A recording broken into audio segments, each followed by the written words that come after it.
እንግዲህ በድጋሚ ተመልሼ መጥቻለሁ። በጣም የሚገርምና የሚያስደንቅ ነው። እንግዲህ ደስታዬ ለሩታዬ ዘፍኖላታል።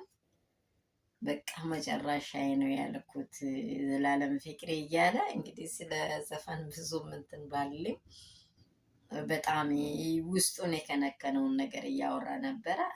ባለፈው ራሱ ከእዩ ጋር በሰሩት ቪዲዮ ላይ እሷም ማንም እንድነካ አልፈልግም ብሏል። አብለጫ ቦታ ለእሷ እንደሰጣና የሆነ በቃ እሷ አእምሮ ላይ ተቀርጻ እንደቀረች ያው እሷ በእርግጥ ሩታ ደስታን ጣልታ የተለያየ ነገር ብላ አይደለም። በቃ ሁሉን ነገሮች በወቅቱ በአግባቡ በቀስታ ተጠናንቶ ቢሆኑ ነው መልካም የሚሆነው ብላ ነው የሸኘችው። ክፋት አውርታ አይደለም። አንዳንዶቹ እንዲህ ያደረገችው እንዲህ ያደረገችው የምትሉ ሰዎች እች ሴት አይምሯ ከባድ ነው በእውነት። እኔ እንጃ በጣም ትልቅ ሴት ናት። አብርሽ እንደ በደላት ሩጥ ብላ አሁን ለምሳሌ አንድ ሴት እርጉዞና አንድ ሰው ስህተትን ሲሰራ እርጉዞና ያ ልጅ ተወልዶ ማንን ነው የሚነግረው? እንዴት ነው የሚሆነው? ወዴት ነው ይሄ ሰው ነገር የሰውየው እየመራ ያለው ብላ ህይወቷን አልጸጸጠችም። ወደፊት ለመሄዷን ወደፊት መራመዷን ነው የመረጠችው። ምክንያቱም ምንድን ነው ከዚህም በፊት እንዳወራው ልጅ ከአባት ከእናት ላይ የተለያየ ነገር እንደሚገጥመው ከዚህም ሌላ ልጅ እንዲሆን ስለማትፈልግ አባቱ ለልጁ እንድኖር ስለምትፈልግ ብዙ አስተዋጽኦ አድርጋለች። ብዙ ትምህርት አስተምረዋለች።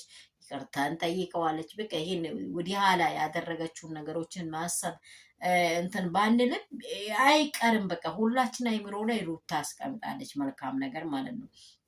ስለዚህ ደግሞ አይቷት ይህንን ጀግና ይችን ጀግና ሴት ብሎ ወዷታል። ያፈቀረ ሰው እብድ ነው ይባላል አይደለ? በጣም ደስታ አይምሮ እንደ ጣፍቶ ነበር። አይታችኋል። በቃ እሷን እንትንም ዱርታ በቃ እኔ እንደዚያ ፍቅርሽ የመጨረሻ ሰዓት ግን ያለውን ነገር ሁላችሁም ተቃለች። ከልቤ መቼም አጣፍም ነው ያላት።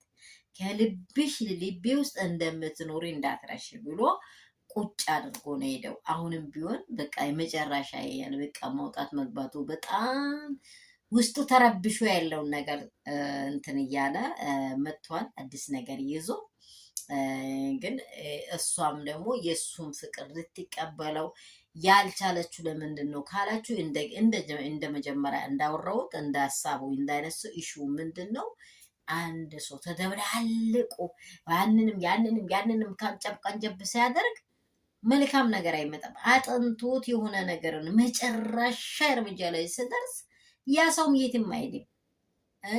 በቃ ሩቲ ሁላችን ብለናል። ሩቲዬ እሱ አንቺን ከበደለሽ ግቢ በቃ እንዲሁኝ ብለናል። ኖ ዞር ብለን ስናስበው እዚህ ጋር አንድ የተፈጠረ ነገር አለ። አንድ ራሷ የምታየው ነገር አለ። ከዛ የተነሳ ነው እሷ በጣም ብልጥና ጀግና ሴት ነው።